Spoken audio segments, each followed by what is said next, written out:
오늘 하나님께서 우리에게 주시는 말씀은 출애굽기 3장 11절에서 22절까지 말씀입니다. 출애굽기 3장 11절에서 22절까지 말씀, 제 성경으로는 구약 85면에 있습니다. 말씀을 펴놓으시고 오늘 저에게를 방문하신 분이 계십니다. 우리 정성호 김수향님 어디 계신가요? 잠시만 일어서 주시겠어요? 네. 우리 박수로 환영하겠습니다. 잘 오셨습니다. 예배 가운데 하나님 주신 은혜가 우리 정성호 김수양님에게 임하시기를 축복합니다.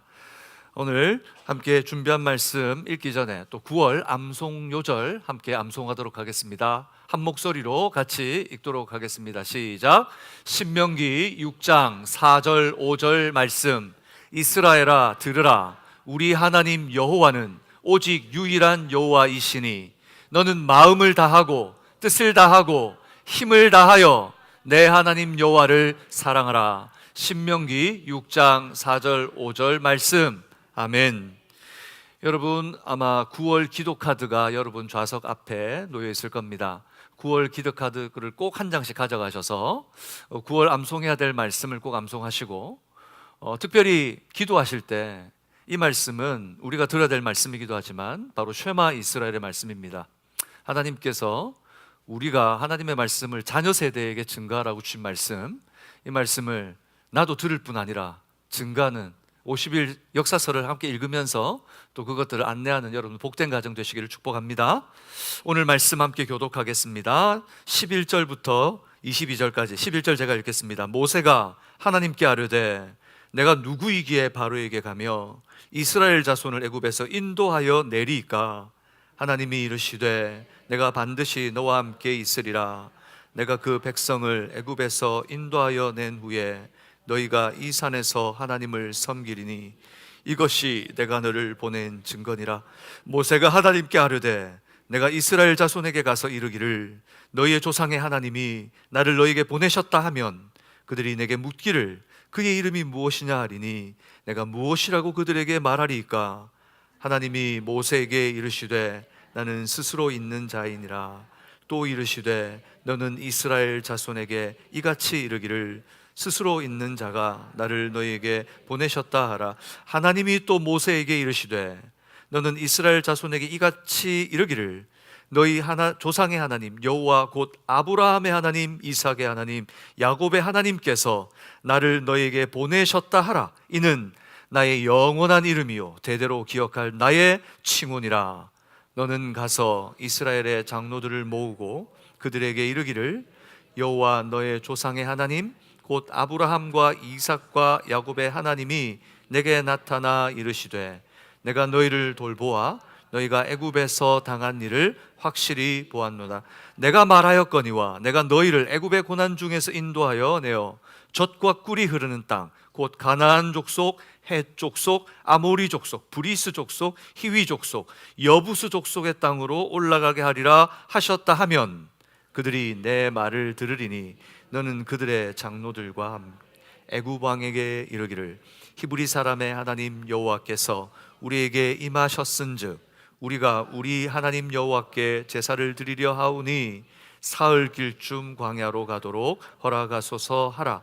내가 아노니 강한 손으로 치기 전에는 애굽 왕이 너희가 가도록 허락하지 아니하다가 내가 내 손을 들어 애굽 중에 여러 가지 이적으로 그 나라를 친 후에야 그가 너희를 내가 애굽 사람으로 이 백성에게 은혜를 입히게 할지라. 너희가 나갈 때에 빈손으로 가지 아니하리라. 22절 같이 읽습니다. 여인들은 모두 그 이웃 사람과 및 자기 집에 거류하는 여인에게 은폐물과 금폐물과 의복을 구하여 너희의 자녀를 꾸미라.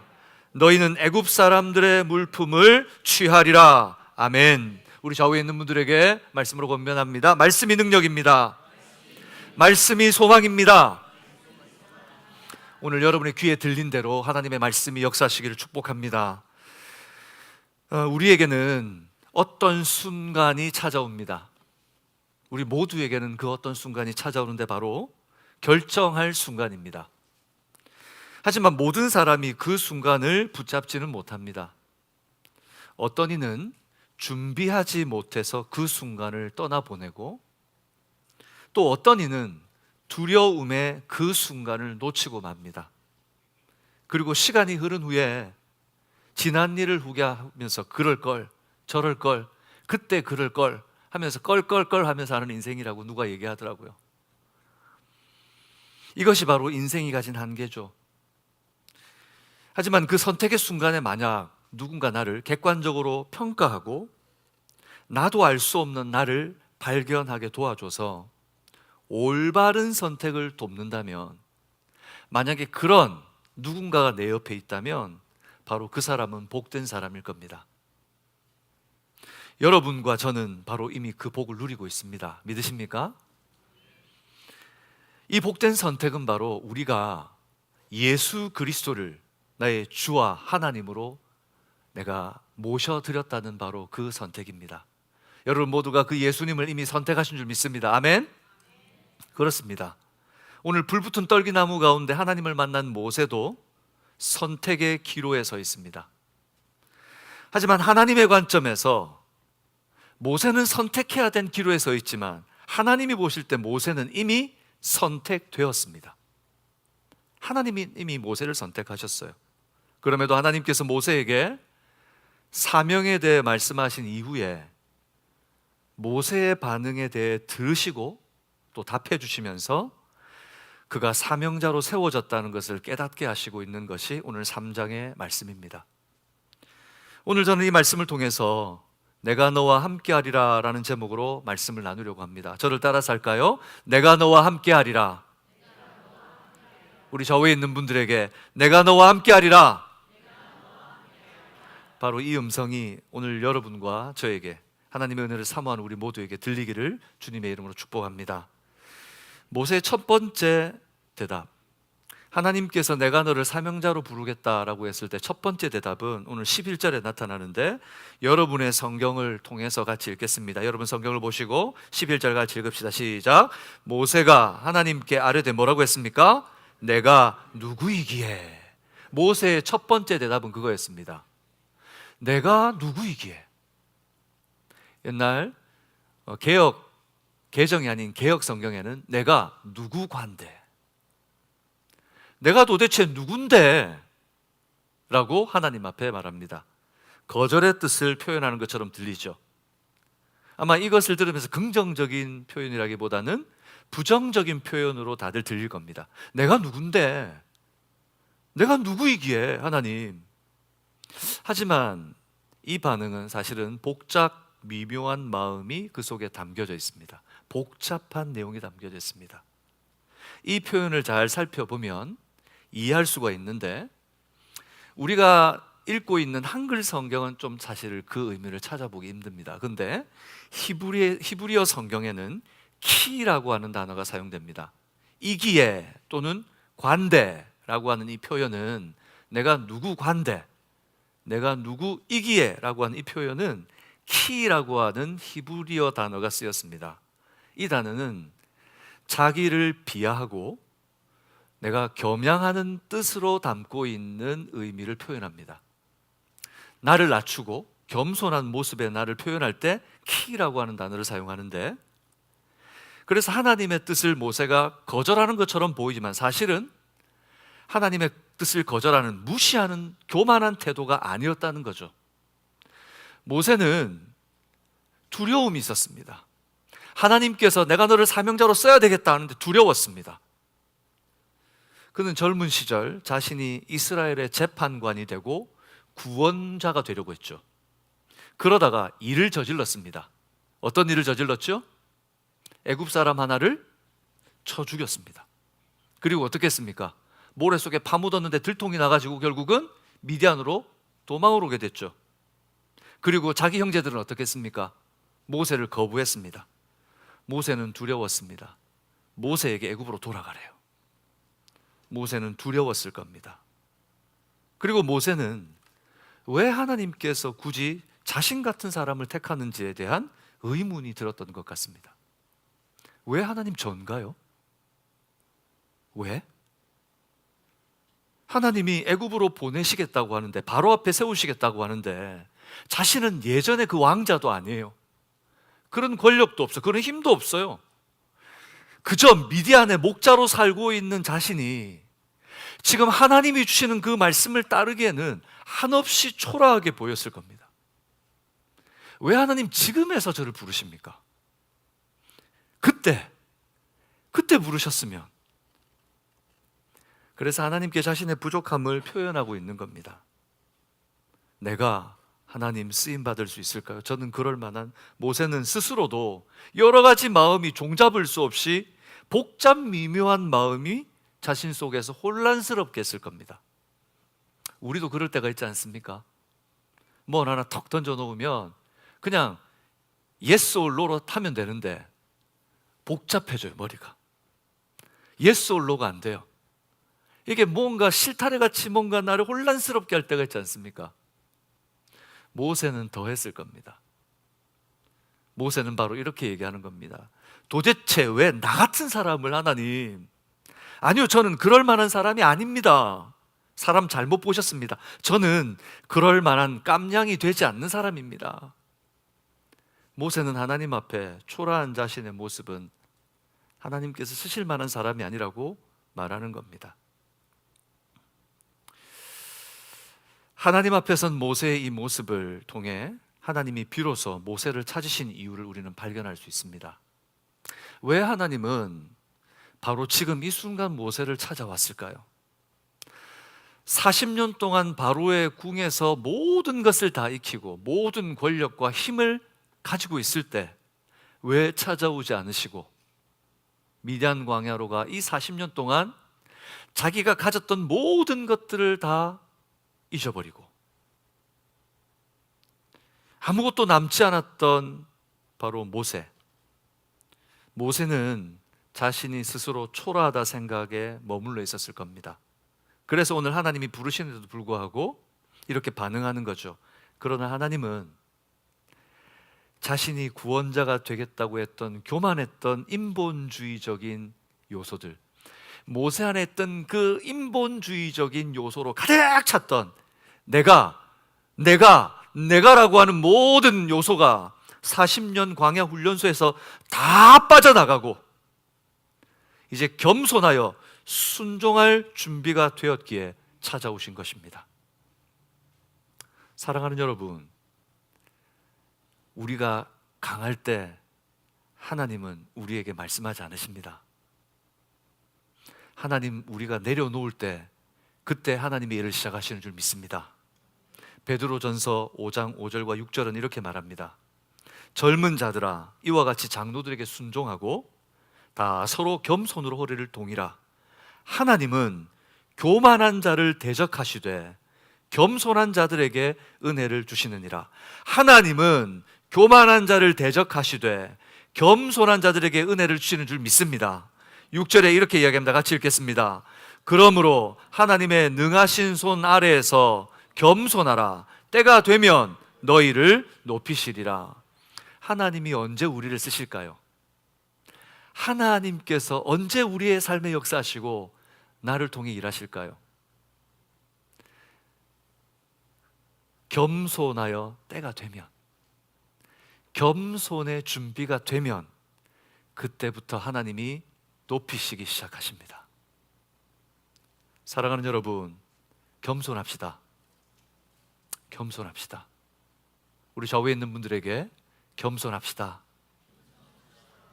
참 쉽지 않은 말이죠.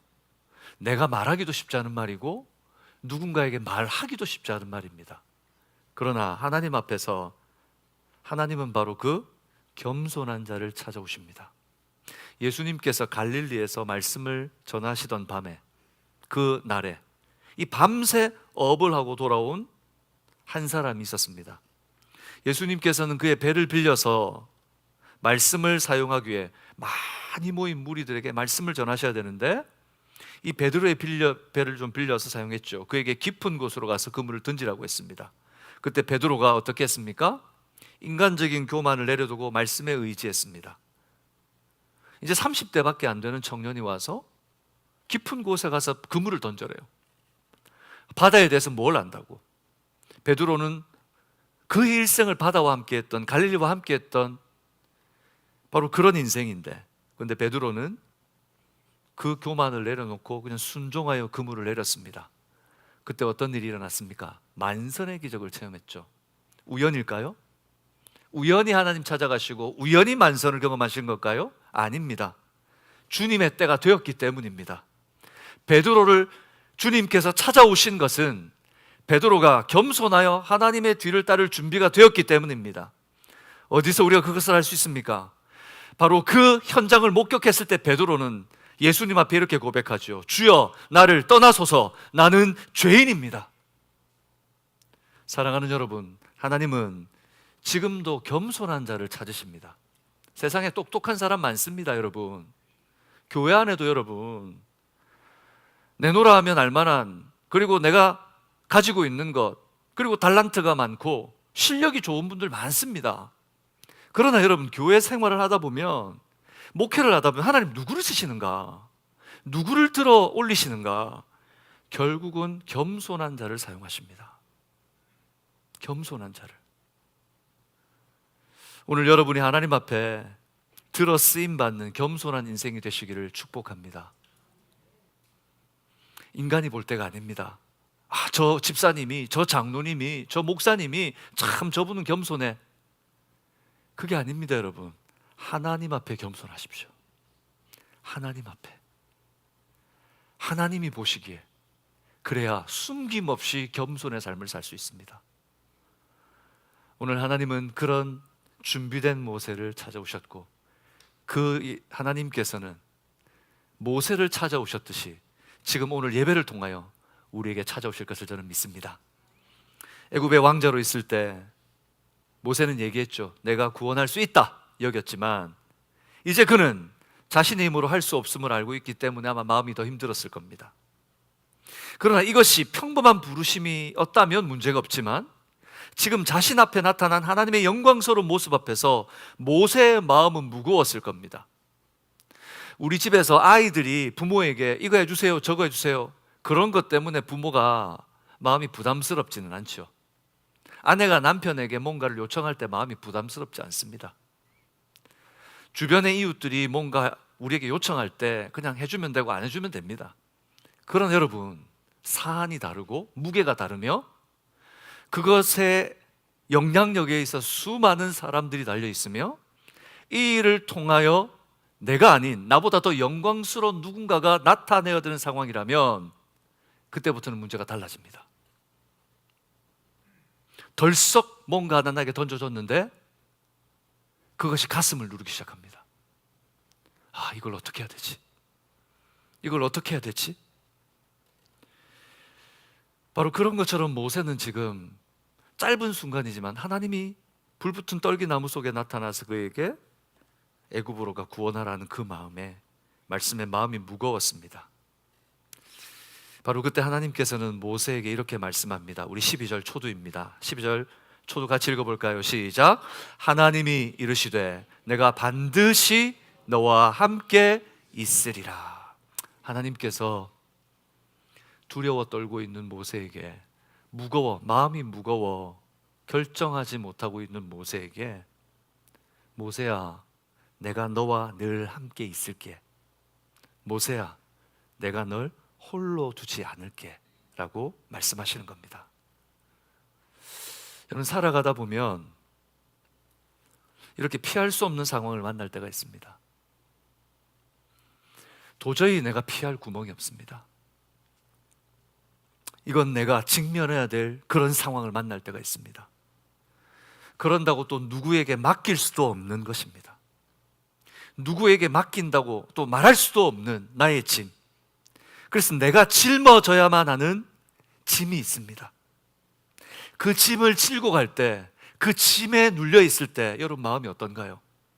그 짐이 나를 꽉 누르고 있을 때 여러분 참 외로운 순간입니다.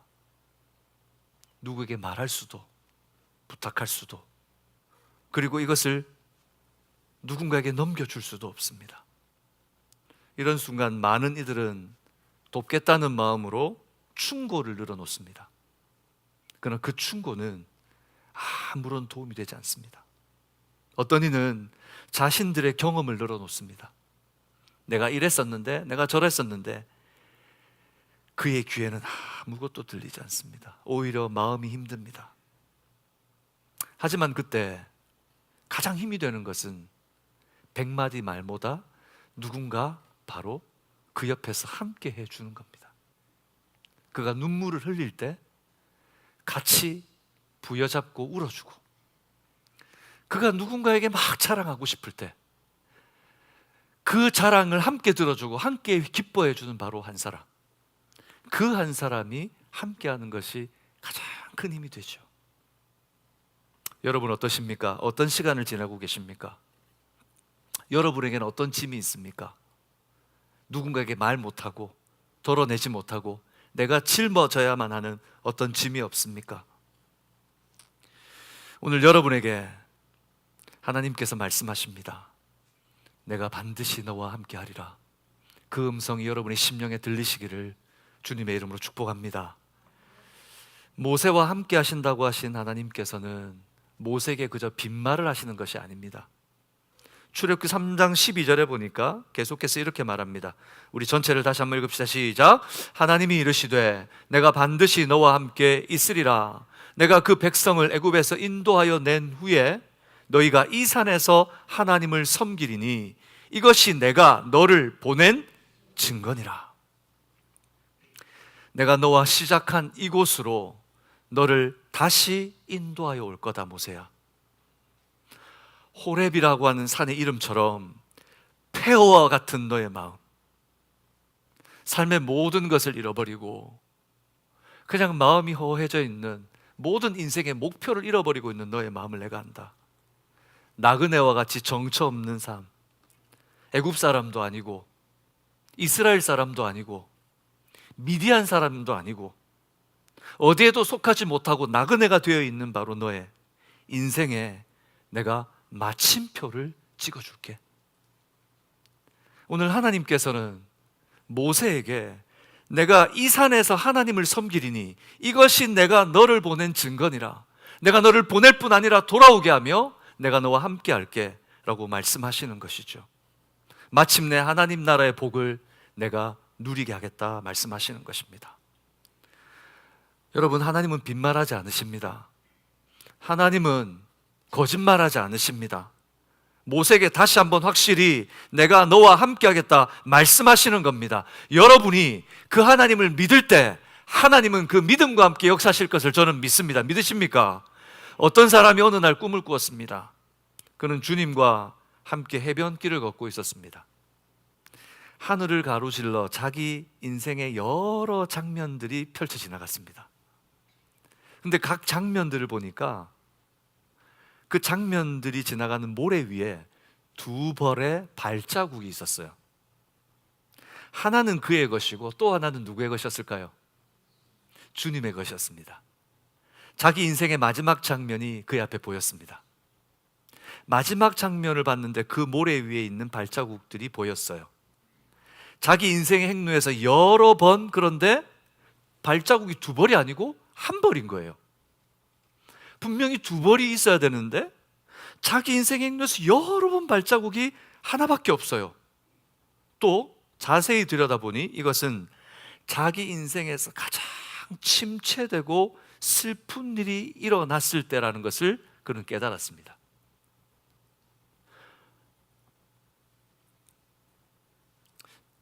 이것이 마음에 걸려 이 사람은 주님께 그것에 대해 물었습니다. 주님, 당신께서 제가 일단 당신을 따르기로 결정하면 줄곧 저와 함께 하시겠다고 말씀하셨습니다. 그러나 제 인생에서 가장 필요했던 시기에는 오히려 한 벌의 발자국밖에 없었습니다. 왜 당신이 필요할 때 당신은 저를 저버리셨습니까? 저는 이해할 수가 없습니다 라고 주님께 그는 따져 물었습니다. 그때 주님은 나지막하게 대답하셨습니다. 나의 소중하고 소중한 아이야, 나는 너를 사랑하고 결코 너를 떠나지 않았단다. 내가 고통과 시련을 겪는 동안 단지 한 벌의 발자국만 보게 되는 때는 내가 너를 업고 간 때란다. 네가 그 길을 갈 수도 없고 지쳐 일어설 수도 없는 바로 그 순간 내가 업고 너와 함께 갔단다. 사랑하는 여러분, 오늘 하나님께서는 혼란스럽고 멈춰 있는 모세에게 내가 너와 반드시 함께하리라 말씀하셨습니다. 오늘 인생에 어디쯤 겪고 계십니까? 어디를 가고 계십니까? 그리고 여러분의 인생에서 혹시 홀로 있는 것처럼 느껴지십니까? 덩그러니 홀로 있고 도움은 없고 문제만 태산같이 쌓여가십니까? 그리고 그 문제 앞에 질식할 것처럼 그런 어려움에 있습니까? 그러나 여러분 기억하십시오. 하나님은 바로 그때 여러분을 업고 가고 계시다는 사실을. 하나님은 늘 함께 하시는 임마누엘의 하나님이 되시는 것을 저는 믿습니다. 하나님은 지금 우리와 함께 하십니다. 바로 지금 이 예배에 함께 하시는 줄 믿습니다. 여러분이 고민하는 바로 그 현장에 함께 계시고, 여러분이 울고 있는 바로 그 현장에 함께 계셨고, 여러분이 고민하는 바로 그 현장에 함께 계셔서 여러분들의 하나님이 되시는 것을 저는 믿습니다. 그 하나님과 동행하십시오. 하지만 모세는 또 다른 어려움에 대해 하나님께 묻습니다. 모세에게는 또 다른 어려움이 생각이 나서요. 출애굽기 3장 13절에 보니까 모세가 이렇게 하나님께 묻습니다. 같이 읽어보겠습니다. 모세가 하나님께 아뢰되 내가 이스라엘 자손에게 가서 이르기를 너희의 조상의 하나님이 나를 너희에게 보내셨다 하면 그들이 내게 묻기를 그의 이름이 무엇이냐 하리니 내가 무엇이라고 그들에게 말하리까? 발칙합니다. 모세가 지금 하나님께 뭘 알려달라고 그러는 겁니까? 당신 이름이 뭐예요? 알려주세요 라고 말하는 거죠. 참 여러분 아이디어란 사람입니다. 모세는 어떻게 하나님께 이런 걸 물었을까요? 하지만 하나님의 이름을 알려달라고 하는 모세에게는 이유가 있습니다. 바로 당시 모세가 살던 고대 근동의 문화 때문입니다. 그 당시에 모세가 살던 그 고대 근동, 그 시대에는 권력자들, 힘을 가진 자들이 자기의 사신을 보낼 때, 누군가에게 사신을 보내서 뜻을 알릴 때 그 사신에게 자기의 권위를 위임한다는 의미에서 자기의 이름이 새겨져 있는 도장이나 편지 또는 그 사신에게 자기의 이름을 사용하게 했다고 합니다. 그러니 그 권위자의 이름이 전달되는 것이죠. 이름은 이처럼 단순하게 문자적인 기능을 훨씬 뛰어넘습니다. 제가 한국에서 사역할 때 이제 섬김 사역을 같이 이렇게 했었는데, 이 섬김 사역을 하는데 이제 명절이 되면은 쌀을 이제 불이웃들에게 돕기 위해서 또 무이탁 노인이나 이런 분들 돕기 위해서 몇백 포대를 동사무소에 기증을 합니다. 그러면 기증을 하면 가장 높은 분이 나와요. 누구겠습니까? 동사무소에 동장이 나옵니다. 보통은 한국에 가서 이렇게 보면 동사무소 동장을 우습게 보는 경향이 있어요. 근데 동사무소 동장이 직급이 아주 높습니다. 아무나 못 만나요. 동장을 만나고 싶다고 만날 수 없어요. 근데 동장이 나와서 저한테 그렇게 쌀을 기증하고 할 때 저한테 악수를 하고 뭘 줄까요? 명함을 줍니다. 그러면 아무도 못 만나지만 저 그 명함을 가지고 가면 누구를 만날 수 있을까요? 동장을 만날 수 있습니다. 여러분, 하다못해 마을에 있는 동장도 동장이 이름이 새겨진 그 비즈니스 카드 하나를 가지고 그 사람을 만날 수 있어요. 유명 기업의 회장의 여러분 비즈니스 카드면 어떨까요? 저명한 정치인의 비즈니스 카드면 어떨까요? 대통령의 비즈니스 카드면 어떨까요? 지금도 이름이라고 하는 것이 담고 있는 의미가 얼마나 큰지를 우리는 경험하고 삽니다. 그런데 고대 시대에는 그것과 비교할 수 없었다는 거죠. 특별히 모세가 지금 말하고 있을 때 이 이스라엘 백성들이 있었던 바로 애굽과 애굽 주변의 나라들에게는 다양한 이름을 가진 신들이 있었습니다. 이 신들은 이름을 갖고 있었어요. 특별히 이스라엘 백성들은 몇 년 동안 애굽에 살았습니까? 400년이 넘게 살았어요. 그러면 400년이 넘게 산 동안 몇 세대가 지나갔겠습니까? 그 사람들은 이미 애굽의 문화에 젖어 있습니다. 신은 반드시 뭐가 있다? 이름이 있다. 그러니 모세가 가서 너희 하나님이 나를 인도해냈다 그러면 뭘 묻겠습니까?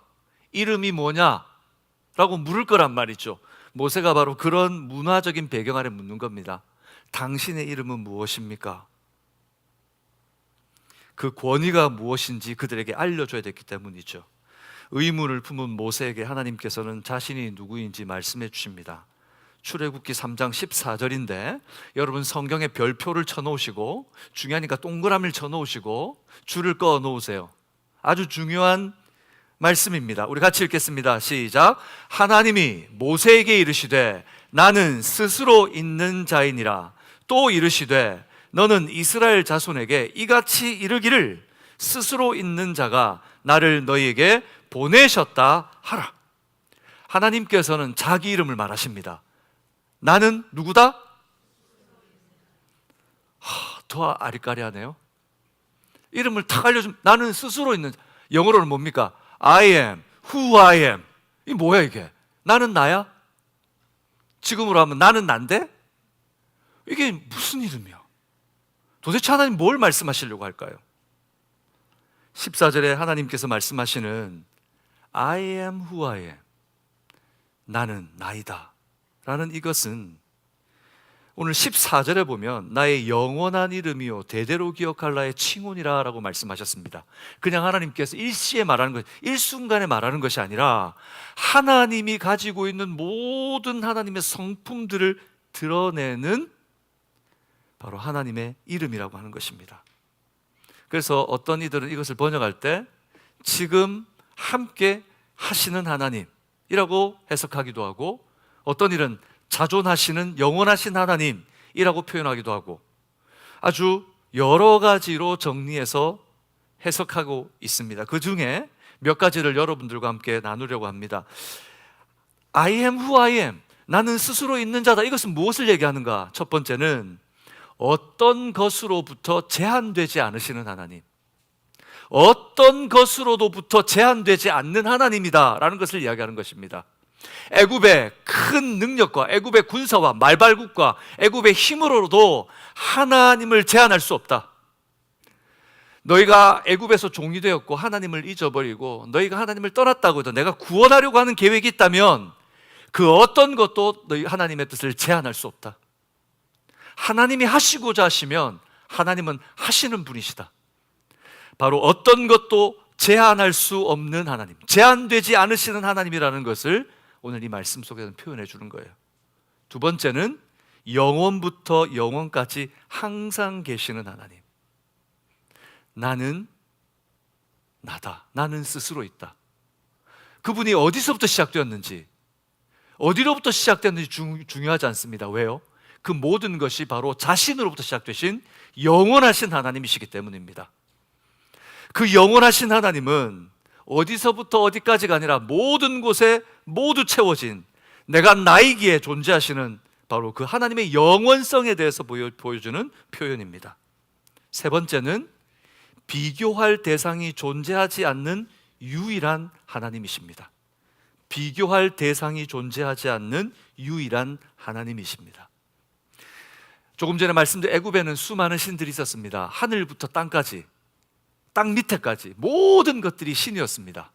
그들은 이름을 가지고 있었어요. 하지만 하나님은 그것들과 비교되지 않는 하나님이시라는 것입니다. 사람들이 만들어내거나 사람들이 창안해내거나 세상에 존재하는 어떤 물질로 된 하나님이 아니라 I am who I am, 나는 스스로 있는 자니라. 그 어떤 것들도 대체할 수 없으며 그 어떤 것으로도 비교할 수 없으며 그 어떤 것으로 증명할 필요가 없으신 하나님, 바로 하나님은 비교할 대상이 존재하지 않으시는 유일하신 하나님이신 것을 저는 믿습니다. 그것이 누구의 하나님이십니까? 바로 나의 하나님인 줄 믿습니다. 하나님께서는 그런 자신의 존재하심을 말해주고 있는 거죠. 근데 너무 어려워요. 지금 여러분에게 말해줬지만 들으시면서 마음에 다 이해가 되십니까? 아니면은 하고 이해가 되지 않습니까? 스스로 있는 자, 그게 뭐야? 도대체 그게 뭐야? 아마 모세도, 그리고 모세의 그 설명을 들어야 되는 이스라엘 백성들도 아마 인간이 가지고 있는 한계 속에서 그 스스로 계신 하나님이라는 것을 이해하기 힘들었을 겁니다. 그래서 하나님께서는 그들이 이해할 수 있도록 오늘 바로 14절 이하에 그들의 과거와 현재와 미래 실제 하시는 모습으로 오신 하나님이라는 것을 설명해 주십니다. 먼저 하나님은 과거에 그들과 늘 함께 하시는 하나님이셨습니다. 아브라함의 하나님, 이삭의 하나님, 야곱의 하나님이라고 하죠. 3장 15절 같이 읽어볼까요? 시작. 하나님이 또 모세에게 이르시되 너는 이스라엘 자손에게 이같이 이르기를 너희 조상의 하나님 여호와 곧 아브라함의 하나님, 이삭의 하나님, 야곱의 하나님께서 나를 너에게 보내셨다 하라. 이는 나의 영원한 이름이요 대대로 기억할 나의 칭훈이라.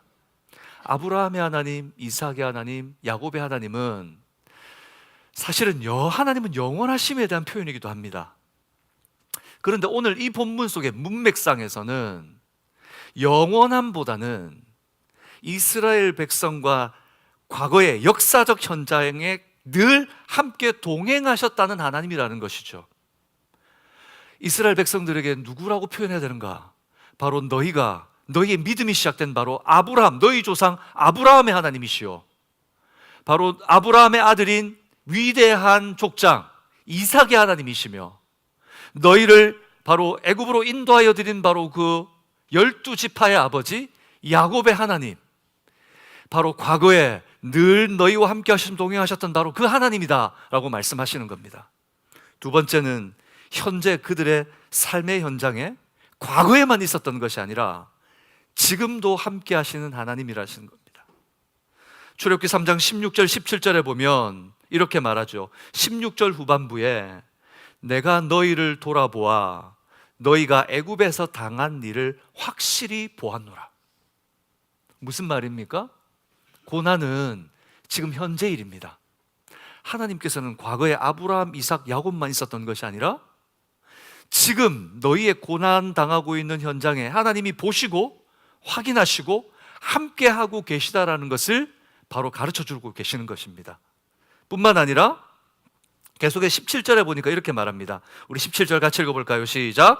내가 말하였거니와 내가 너희를 애굽의 고난 중에서 인도하여 내어 젖과 꿀이 흐르는 땅 곧 가나안 족속, 헷 족속, 아모리 족속, 브리스 족속, 휘위 족속, 여부스 족속의 땅으로 올라가게 하리라 하셨다 하면 이라고 말합니다.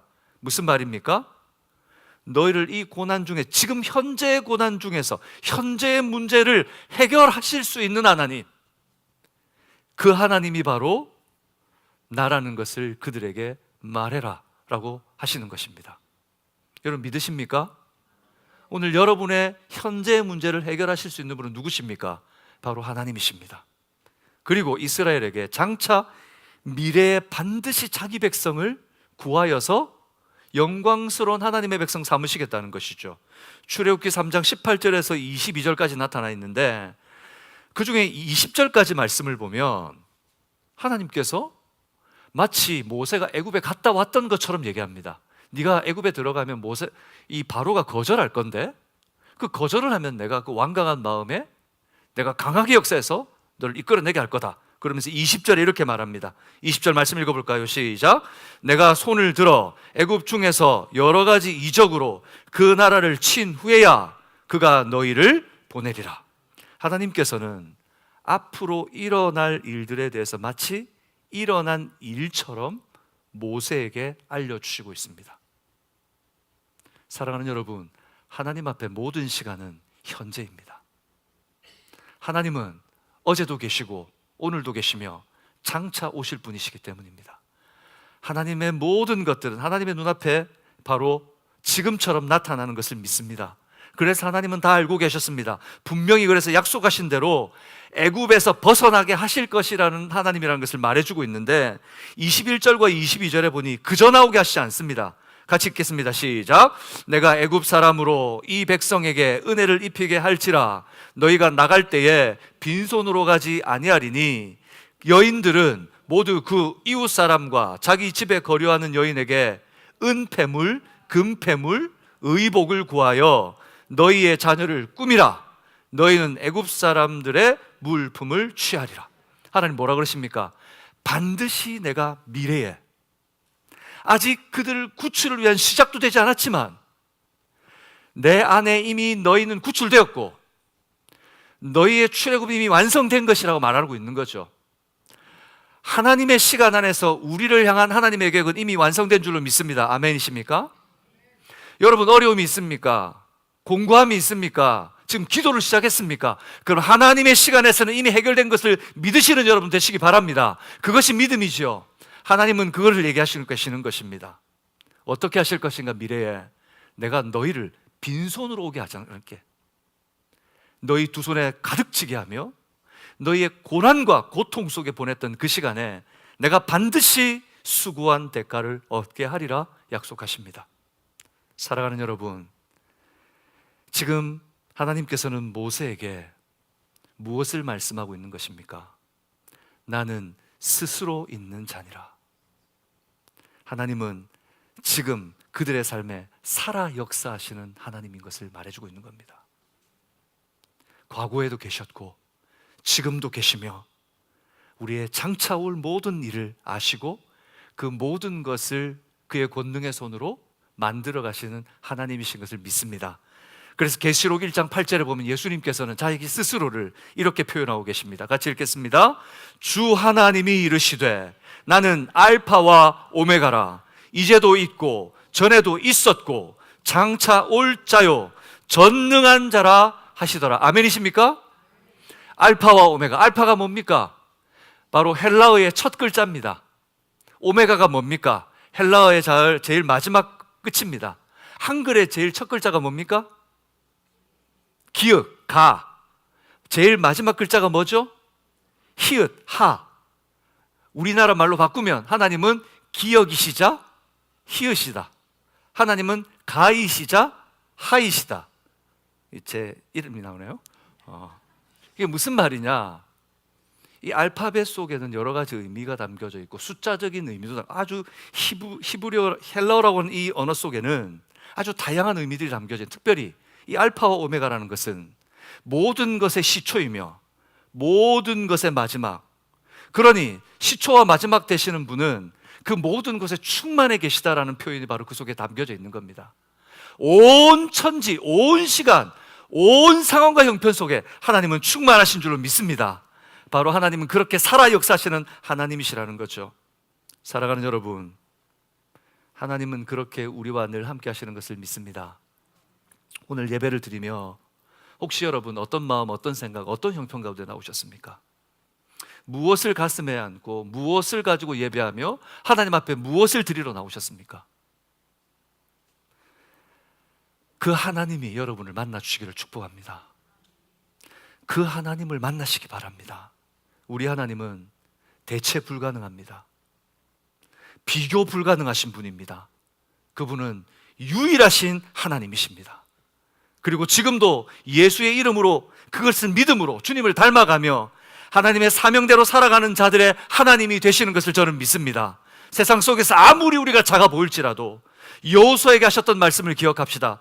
여호수아 1장 9절에 이렇게 말씀합니다. 같이 읽어봅시다. 내가 내게 명령한 것이 아니냐. 강하고 담대하라. 두려워하지 말며 놀라지 말라. 내가 어디로 가든지 내 하나님 여호와가. 믿으십니까? 어디로 가든지 하나님 함께 하시는 거 믿으세요? 우리 하나님께서 함께 하심을 믿고 여러분 이 한 주간도 예수님의 제자 살아가는 여러분 되시기를 축복합니다. 말씀을 맺겠습니다. 하나님께서는 오늘 두려워 떨고 있는 모세에게, 선톡의 기로에 서 있는 모세에게, 복잡다단하고 어떻게 짓누르는 그 마음을 해결할 수 없는 그 위대한 사명 앞에 있는 모세에게 위로하십니다. 내가 너와 함께 있을게. 내가 반드시 너와 함께 할게. 오늘 하나님은 우리에게도 그렇게 말씀하시는 줄 믿습니다. 하나님 우리를 버려두지 않으십니다. 하나님 우리의 삶에 함께 하시고 지금 동행하십니다. 그 하나님은 오늘 겸손한 자를 찾으시는 하나님이십니다. 사랑하는 여러분, 하나님 앞에 겸손하시기를 주의 이름으로 권면합니다. 겸손합시다. 여러분, 하나도 겸손, 둘도 겸손, 셋도 겸손. 겸손합시다. 하나님은 바로 그런 사람을 통해 하나님의 역사를 이루어 가시며 우리 인생에서 가장 빛나는 삶을 만들어내십니다. 그 하나님은 늘 함께 하시는 임마누엘의 하나님이십니다. 인생을 가다 보면 홀로 외로이 갈 때라고 생각할 때가 있죠. 어떤 사람들은 스스로 외롭게 길을 가는 사람들이 있습니다. 그러나 어떤 길을 가든 우리는 알게 됩니다. 인생이란 홀로 갈 수 없다는 것을. 인생이란 기대한다는 것을. 그런데 우리가 기대는 모든 존재들은 힘이 없으며 유한합니다. 오직 하나님만이 우리가 온전히 기댈 바위가 되시는 줄로 믿습니다. 그 임마누엘의 하나님을 날마다 누리고 동행하는 여러분 되시기를 축복합니다. 우리가 세상에서 하나님 말고 다른 것으로 바꿔치기 하려고 합니다. 하나님 말고도 괜찮고 하나님 말고도 할 수 있고, 물질이면, 과학이면, 그리고 내 힘이면, 그러나 여러분, 하나님은 대체 불가능하신 분입니다. 그 어떤 것으로도 대체할 수 없으며 어떤 것으로도 하나님은 불가능한, 비교 불가능한 유일하신 하나님이시라는 것을 우리는 알아야 합니다. 바로 그때부터 시작됩니다. 이번 한 주 우리는 세상 속으로 다시 나갈 겁니다. 그 세상과 함께 같이 살 거죠. 여러분, 똑같은 유혹들이 여러분에게 다가올 겁니다. 그때 여러분 기억하십시오. 바로 이 하나님이 여러분과 함께 하신다는 사실을. 우리 좌우에 있는 분들이 이렇게 한번 도전합시다. 하나님은 당신과 함께 하십니다. 하나님께서 함께 하시는 걸 믿으십니까? 우리 다 같이 일어나서 이 찬양 드립시다.